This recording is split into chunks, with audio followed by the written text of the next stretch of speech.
So let's talk about our grabber tool in more detail, and then another day we're going to talk about our trim tool in more detail. But the grabber tool, if we look at it up here up closely, it actually has a little arrow on the bottom here. Click on it, and there we go, time, separation, object. And these things do different, it's like different tools under the grabber tool. So you got time, separation, and object. Time is the normal grabber tool. This enables you to grab objects, clips, notes, etc., and move them around the edit window. It's just the normal way of grabbing things. So I just move it and grab it, and there we go, we're good to go. That's our time grabber tool. Time grabber tool does that. Let me go ahead and let's go back to one of these. Here, let's go to this counting one right here. So if I grab it, the whole thing moves just with the normal grabber tool. But if I'm using my smart tool and I have my separation tool turned on, watch what happens now. I can highlight a part,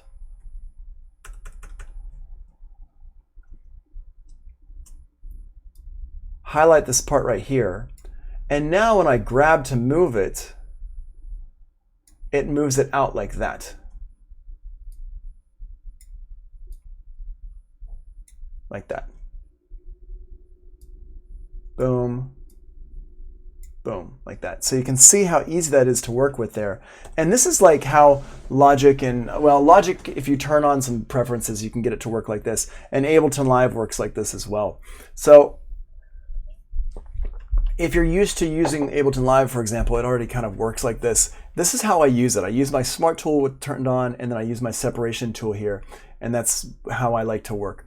If I wanted to use the object tool, what this does is it allows me to select multiple clips at the same time. And this is kind of a weird one because Pro Tools by default does not allow you to do that. So what I do is I just hit Shift, and it lets me select multiple clips at the same time, and then I can drag those around like that. For some reason, Pro Tools doesn't do that by default. It's kind of weird that it doesn't, but it doesn't. Most programs, what they do is they have their, the object tool is you hold down Command and it selects multiple clips. But with this one here, you've got to use the object tool. And I think the reason why they have it like that is so that you don't accidentally grab multiple objects or something out of line and move things around. Because you got to remember that Pro Tools is used a lot for post editing and stuff like that, and like really small edits. It's not just used for music, it's used for other stuff as well. So we got to think that some of these uses, some of these tools are more designed for post. And I don't really do a lot of post. I'm mostly a musician and do music stuff. So that's a kind of a weak link for me, and like in terms of my professional life, like how much have I used it for post? And the answer is a little bit, but not enough. I haven't worked in any post studios or anything like that. So for people who use post, they might use that object tool a lot. I'm just not sure. Rondell says, is there a shortcut for the grabber modes? Yes, the shortcut is you just hit F8 and you just hit it repeatedly and it will go through your different grabber modes. And same thing for any of these that have the arrow underneath them. Just remember the shortcuts for these, and it's in the notes.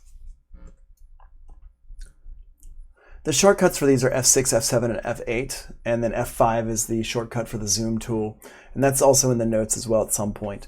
But you just hit those repeatedly, and then it kind of goes through the different tools. And this here just has explanations about these. Oh yeah, here we go. In the zoom, here we go. The zoom tool is F5, and it shows you different zoom options here. So if we go look at these notes here, separation tool enables you to grab and automatically separate clips, selected portions of clips.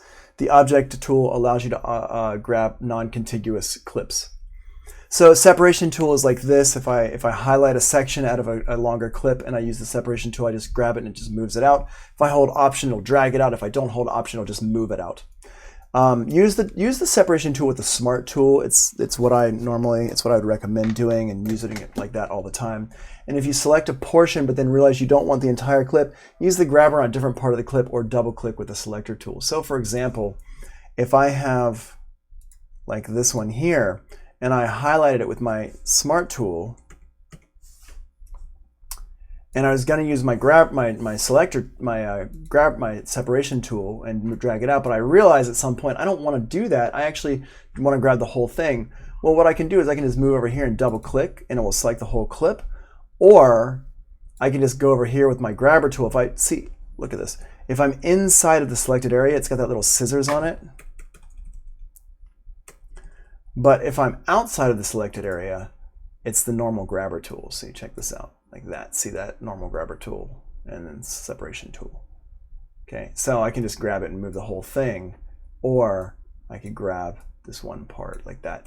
And again, this just is a matter of doing it over and over and over again and using it, because you're gonna have to zoom in a lot and zoom out a lot and really get used to navigating smoothly. But in the beginning, it does take a while to get used to it, just like with anything. And the object tool allows me to select objects that are non-contiguous. These here are contiguous, like in a row, and these here would be non-contiguous. This one, skipping this one, selecting this one, skipping this one, selecting this one. Okay. Zoom tool. We have two different modes of the zoom tool here. The zoom tool allows me to zoom in on stuff. Like if I just want to zoom in on that one right there, I can zoom in on it. If I hold Option, it allows me to zoom out. If I just click it, it allows me to zoom in. But don't forget, you can also highlight something and zoom in on that. Now, there is a thing called single zoom, and the zoom tool is F5. And single zoom, what it does is, if I've got my smart tool selected, and then I use single zoom like this, what it's going to do is after I zoom, it's going to go back to my smart tool immediately. So this is great if I'm just working here and I hit F5 and I want to zoom out. So I zoom out and it goes back to my smart tool. Or if I'm like, I want to zoom in on this one right here, I hit F5 and I zoom in, and now it goes back to my smart tool so I can immediately start editing things. And this is really useful if you're not zooming like a lot. That's really useful. But I usually use command brackets to zoom these days. I don't know why I stopped using that zoom tool. I think it's because the Apple keyboard used to have spaces between the function keys, and it was really easy just to feel my way around the function keys. But now it's not like that. Although what I would really recommend with these, if you're using these a lot, is maybe put a little piece of tape or something on your keyboard that you can feel with your fingers to show you what's going on at any kind of point in time.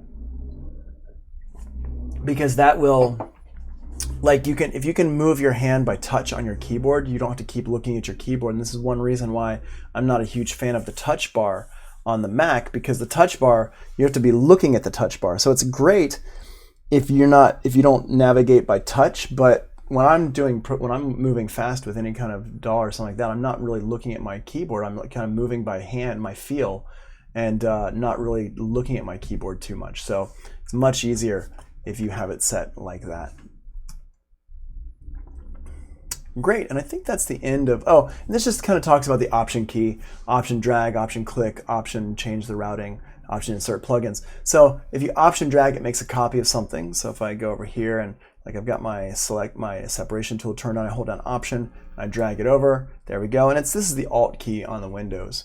And if I option click on something, it returns those settings to default. So for example, if I've got my panning over here like this, if I hold down option and click, puts that setting, it puts that back to 0, my default setting. Or for example, this one here, if I want that to go back up to 0 here, just click it with option and we're good to go. And then if I change the routing on something, so for example, if I have a whole bunch of tracks here, let's say I have like 4 tracks, and I want them all to go to bus 1 and 2, I can hold down option, and everything in the whole entire song will go to bus 1 and 2. If I select bus 1 and 2, every track will go to bus 1 and 2, or output 1 and 2.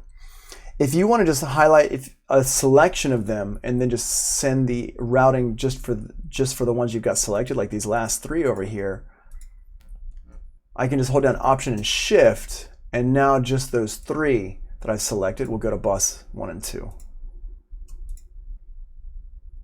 Oh, whoops, I was holding down control. Hold on a second, that's wrong. There we go. Bus 1 and 2, boom. So that's a really useful way to use that. And that's all right here in the notes, option and then change routing.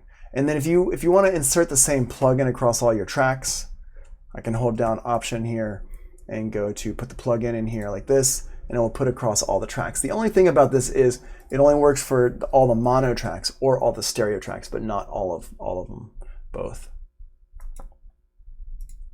And that's a Pro Tools thing. Now, with Logic, kind of works the same way. Ableton Live kind of works the same way. It depends on what you're doing with them. Like the Pro Tool, the plugin thing here doesn't work the same in Ableton Live. It may or may not work in Logic. I don't remember.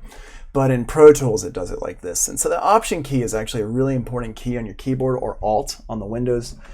So please check out these notes and take a look at it and just make sure that you are using that Option key kind of whenever you can. Great.